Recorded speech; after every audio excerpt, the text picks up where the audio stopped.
everyone. This month's prompt for the hop is cookies. And I took a very liberal version of this.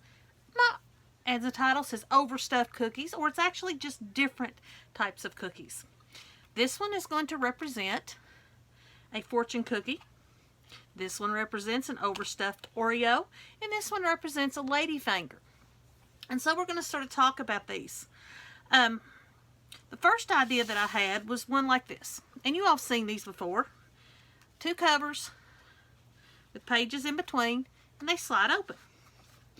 Now I happen to attach mine with an eyelet. But you can use brads. You could tie it with a ribbon. You can do whatever you like. But that is one. So just give you an idea.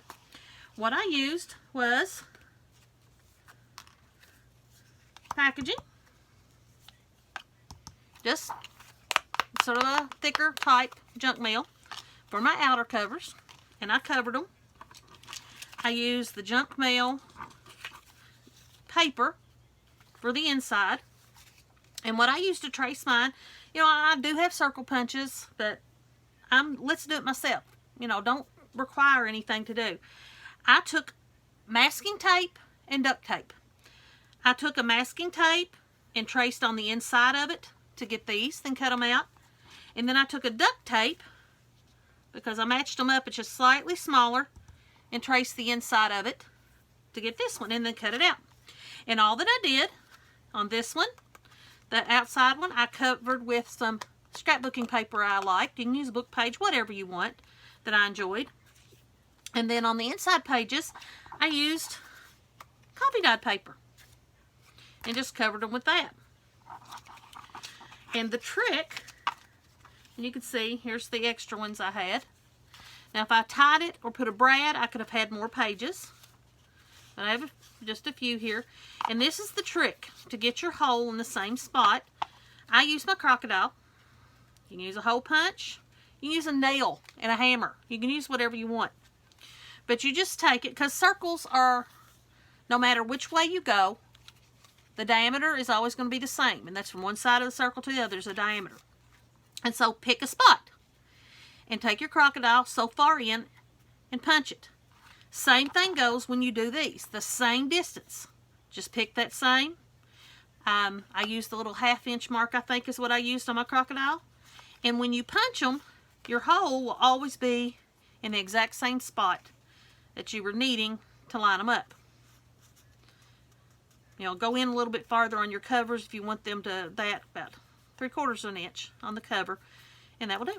And then you hook them together, and that will give you your overstuffed cookie, and then of course decorate it to whichever you like. That was that one. This one, I called the ladyfinger.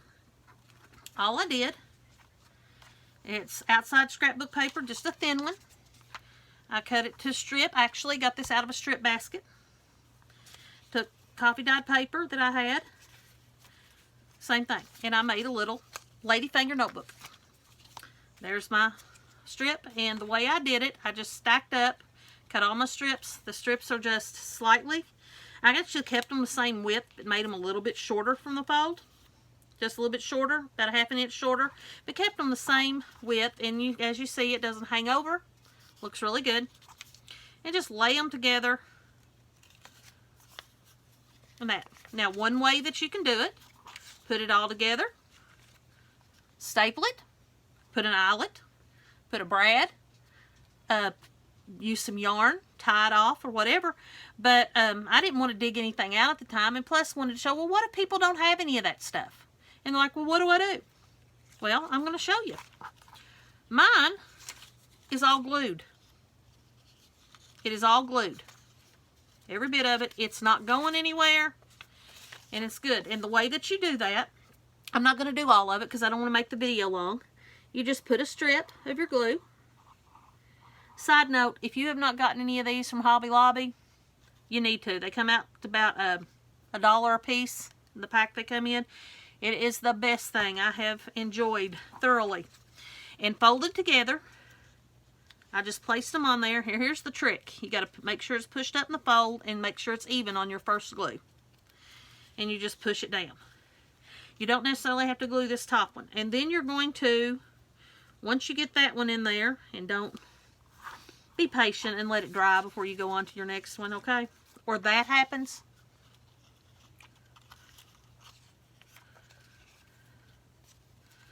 Okay.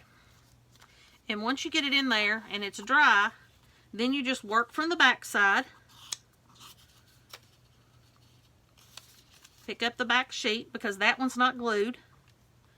I don't go all the way to the edge when I do this. I just put a little glue, see right there? Right there in the middle. And then bring that paper down. So if you don't have crop dowel, eyelets, brads, you might even not have a hole punch. You might be completely new, or you just enjoy it. You can glue everything. All you need is basically any type of paper, glue, and scissors, and you can do every one of these projects. Because in all honesty, it won't fan out like this, but if you wanted to, you could glue it and make it fold up on this one. So that would make you a ladyfinger. Then we had this one. I call it the fortune cookie, and you all might have seen this. Some call them pinwheel pockets, some call them folded circle pockets or whatever. But it just opens up. It's not decorated, obviously, on the inside. But it just opens up. It's 4 circles. And you just flip them over. And that last one, just like when you're closing a cardboard box. And flip it up. Now, I will show you the steps in making this one. And you just saw what I did. I pulled it right out. Of course, on camera, it's going to do that. And then it's all closed up. I'll show you the steps. Same difference here. That is the inside of a masking tape. I literally copied all mine. Just drew them out in that. I traced them. I got it on my squares. And I used any kind of scrapbook paper, junk mail, coffee dyed paper. You can use whatever you want for these. It does not have to be a thick paper. In fact, works better if it is not a thick paper. Once you do that, you cut them out. Now here is your tricky spot. And I'm going to use this one right here because is that the one I got glued or the one I just did? No, I want the one I got glued. Because I want a squared corner. I want a corner that is squared. I'm trying to think, do I have something handy I could grab? I don't think so. Have to stand up to get to the books. Okay. I found an easier way. Once you have them, you take them, fold them. Don't stress if they're not exactly with your cutting. Do not stress. I'm just going to show you one. Fold it in half. Start with your first 2, fold it in half. Here's the trick. You take them. Some people are suggesting that you take them and stack them all up together. It slides. It moves. It is ridiculous. You want your 2 folds to meet. Those 2 fold edges meet right there. Then I fold one in.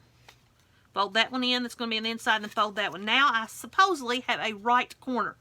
I do not know if I do or not. So I want to check. So I make sure I got a book edge, a piece of paper, something I know that is a 90-degree angle, a perfect square corner.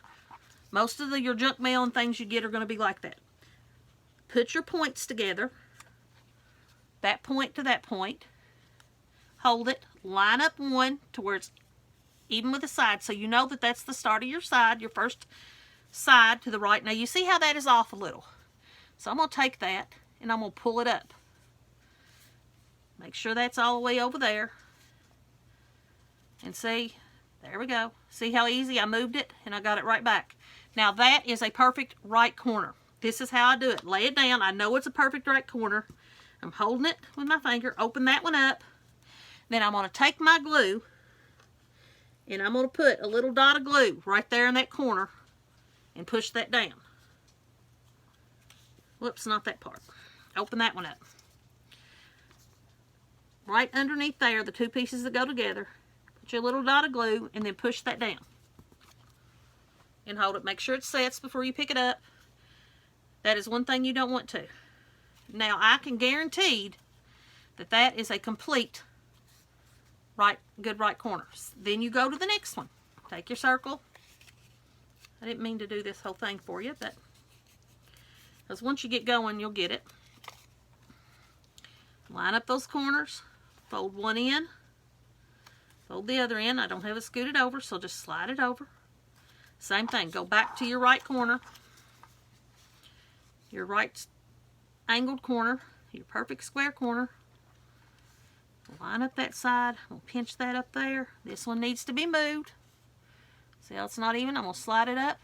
Now I know it's a perfect corner. Take it off. Oh, whoops, see, I moved it. Alrighty. Do it again. No big deal.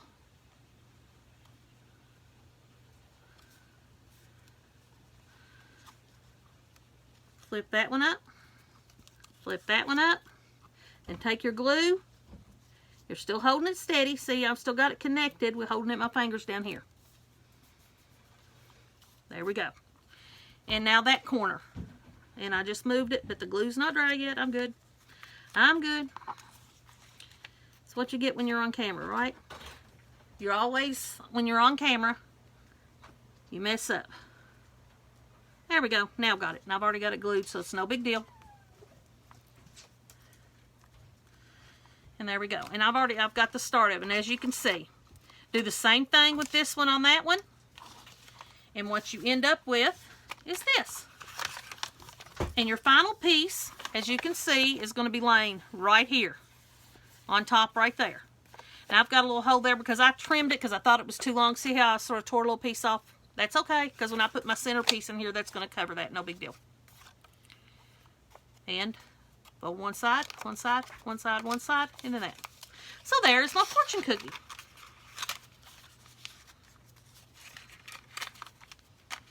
Now I do have one more. I forgot about this one. Totally forgot about this one. This is my double pockets corner. Now a lot of people like to distress. I did not distress because I sort of want them hidden if there's nothing in them. But these are in here to prove there's a pocket there. And there's a pocket there. Same thing. I am looking at my circles. I use the same inside of my masking tape. And you need 2 circles. Okay? The first one is just keep it whole. The second one, of course that looks a little small, you can see, because I already did this part and I forgot. Cut it. Let me show you. See how that one's right there? Don't cut it halfway. Cut it a little bit more over halfway, because you want one size smaller. And the bigger piece, fold it over so that you have a good lip and glue it down. And this is all you do. You take it, run your glue,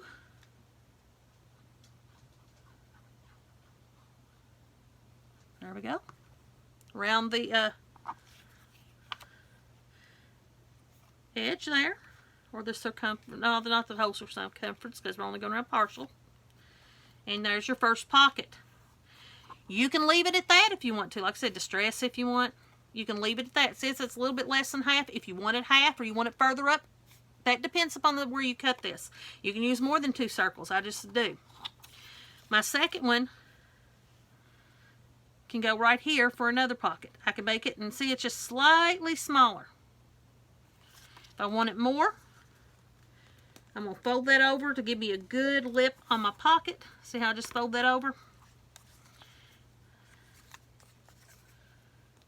Run your glue to seal it.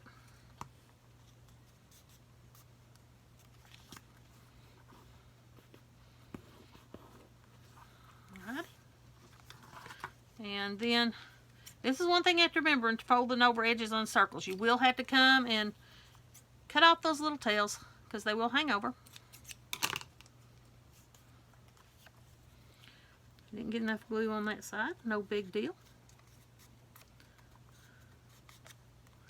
It's what you do when you're on camera, right? You forget things. Run your glue around it. Now here's the tricky part, because if you want it exactly even, you have to sort of look at it so you have the same amount there. And push it down. Now here's something I always do when I put circles, because I might have got it off slightly. I turn over and I can see right there. I got it a little long, but I'm not really worried about it being a little long on mine. I was going to actually leave it there because I'm going to actually glue mine down to a page. So there you go. We have our double pocket cookie. We have our fortune cookie. We have our lady finger cookie. And we have our double stuffed Oreo type cookie. So there's my very liberal take and my take on cookies. Thank you all.